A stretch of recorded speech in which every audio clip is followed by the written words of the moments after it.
Bismillahirrahmanirrahim. Assalamu alaikum. Dear second year students, hope all of you will be fine, inshallah. Today we will start our lecture by the remaining part of the lesson that I have been translating for you. There are always a goodly number of undergraduates whose heads are turned and whose judgment is perverted by the attractiveness of athletic sports and literary activity. All of these features of college life have their place and should receive the support of those students who are interested in them. कहता है जी writer आपका बच्चों graduation मुकम्मल ना करने वालों की हमेशा एक अच्छी खासी तादाद ऐसी होती है जो गरूर में मुब्तला हो जाते हैं और वर्जिशी खेलों और अदबी सरगर्मियों की दिलकशी उन्हें गुमराह कर देती है।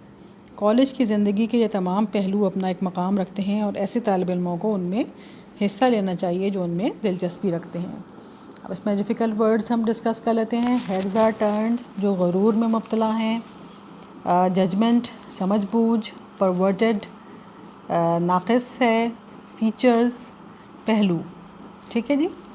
In my experience, the awakening of a clear judgment as to what the college is for is not as difficult as is often supposed. If a boy is too much interested in these side shows, he ought to get out of the main tent and become professional. But most of them really are not, and if reasoned with by a friend who knows youth and understands the importance of the college opportunity, they will not allow themselves to be swept off their feet by athletics. I do not think that this sort of thing is as serious a reason for failure as do some of the critics of our colleges who see things from the outside and at a long range.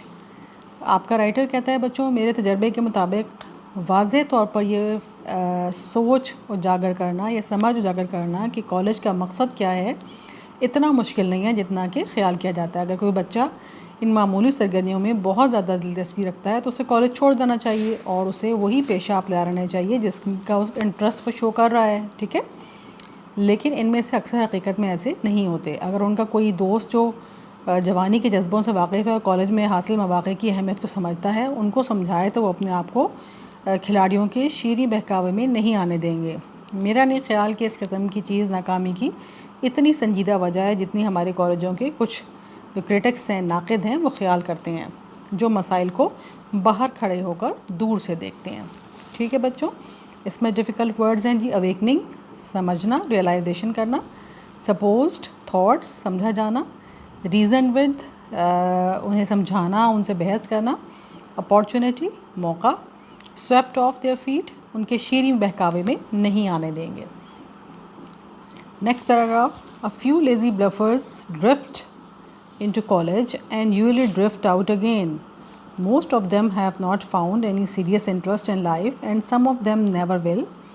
It is usually wise to let them retire to the cold world for a reason and find out by experience how much demand there is for a lazy bluffer. Sometimes they learn their lesson and return to do first-rate work, but the burden of proof is always on them to show that they mean business. अब कुछ बेचारे lazy ब्लफर्स काहिल दगाबाज किस्म के जो students होते हैं वो हालात के दायरे पर बहते हुए कॉलेज में तो आ जाते हैं और इसी तरह से लुढ़कते हुए दोबारा कॉलेज से बाहर चले जाते हैं। उनमें से अक्सर ज़िंदगी में कोई संजीदा दिलचस्पी नहीं पाते और उनमें से कुछ भी नहीं रह पाएंगे। ठीक है जी, और इनमें से कुछ कभी रह भी नहीं पाएंगे। आम तौर पर अक्लमंदी ये है कि उन्हें सर्द महर दुनिया में इस गर्ज़ के तहत फारिग छोड़ दिया जाए और तजर्बे से सीखने देना चाहिए कि यहाँ काहिल दगाबाजों की कितनी पजीराई है। बाज़ औक़ात वो अपना सबक सीख जाते हैं, ठीक है जी, और बेहतरीन काम करने की तरफ वापस आ जाते हैं, लेकिन साबित करना हमेशा उनकी ज़िम्मेदारी होती है कि वो अपना काम करना चाहते हैं।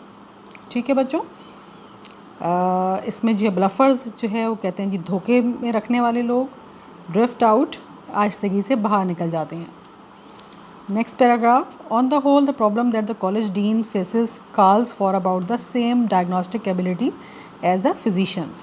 He is helping the young men under him to see life steadily and see it whole.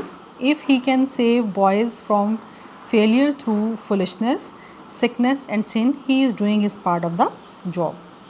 मजमूई तौर पर कॉलेज के डीन को जिस मसले का सामना होता है वो एक डॉक्टर जैसी तशख़ीसी सलाहियत का मुतकाज़ी होता है और ज़िंदगी को मुस्तक़िल मिजाजी और मजमूई हैसियत से देखने में अपने तहत मौजूद नौजवानों की मदद कर रहा होता है।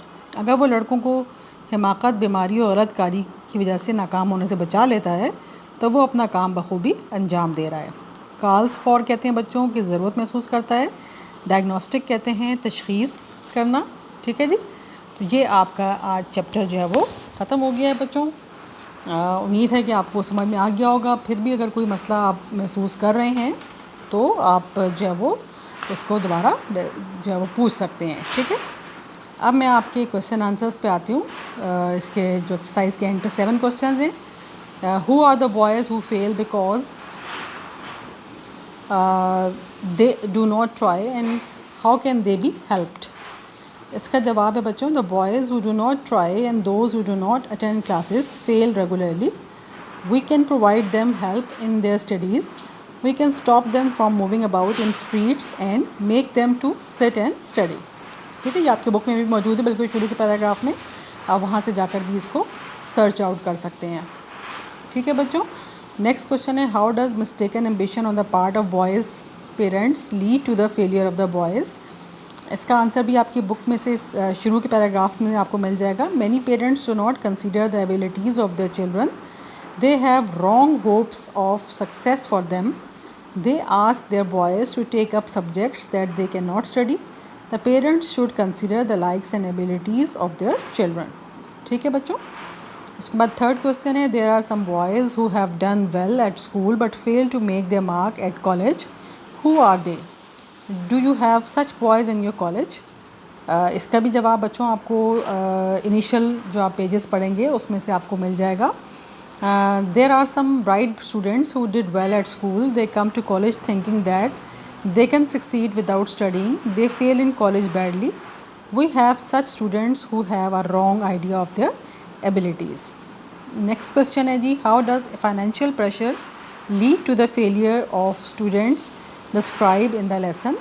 Do you have similar cases in your country? तो इसका आंसर है बच्चों, many boys desire much to study hard but they are unable to do so because of their economic condition.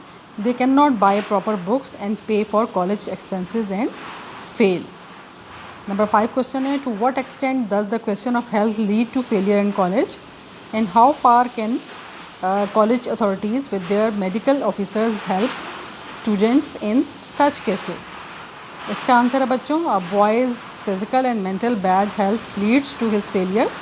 The college authorities can bring the parents and teachers together for his treatment. They can help in regular medical checkups of the boy. Next question है, what place would you accord to sportsmen in colleges? इसका answer है जी, ये भी आपके book में से ही आपके chapter में से लिया गया है। Sportsmen and athletes do not generally study properly in colleges. We should never let such sportsmen spoil the studies of other regular students. ठीक है जी। लास्ट क्वेश्चन है, there are some students who join college for the fun of it. Should they be allowed to stay? इसका answer है बच्चों, those students who do not study and only waste their time and that of others should be sent out of colleges. They can work for better purposes elsewhere. ठीक है बच्चों, ये आपके वो 7 question हैं जो आपके बुक में एक्सरसाइज में दिए गए हैं। अब मैं आपसे आज के ईडियम्स आपको बता देती हूँ। ठीक है, इनके आप सेंटेंसेस बनाइए और इनको अपनी कॉपीज़ में लिख लीजिए।